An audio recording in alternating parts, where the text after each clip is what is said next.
Doctor Supraja gynaecologist Sharada hospital Nellore నుంచి. ఈ మధ్య అందరూ ఎక్కువ బర్నింగ్ ప్రాబ్లమ్ ఏందంటే పిల్లలు పుట్టట్లేదు. అది 16 సంవత్సరాలు, 18 సంవత్సరాలకు మనం మ్యారేజ్ చేస్తుంటే గూడా 18 సంవత్సరాల నుంచి 35 ఏళ్ల వరకు బర్నింగ్ ప్రాబ్లమ్‌గా ఉంది. ఇప్పుడు ఈ మధ్య కొత్తగా వచ్చిన వాళ్ళేందంటే 40 ఇయర్స్ వరకు కూడా వచ్చి మాకు పిల్లలు పుట్టట్లేదు. సేఫ్‌గా ఉంటుందా 40 ఇయర్స్ తర్వాత కూడా మేము ప్రెగ్నెన్సీ వస్తే అని అడుగుతున్నారు.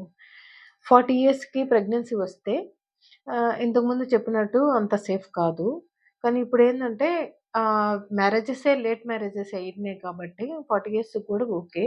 బట్ ఏందంటే ప్రతి ఒక్కరు గూడా స్క్రీనింగ్ చేయించుకొని జెనెటిక్ టెస్ట్ ఎన్‌టి స్కాన్ అంటారు. అది 13 వారాలకు ఖచ్చితంగా చేయించుకోవాలా. తర్వాత బేబీకి అనామలీస్ ఏమన్నా ఉన్నాయా? అబ్నార్మాలిటీస్ ఉన్నాయా అని తెలుసుకునేదానికి 22 వారాలకి స్కాన్ తీసుకోవాలా. అట్లా తీసుకొని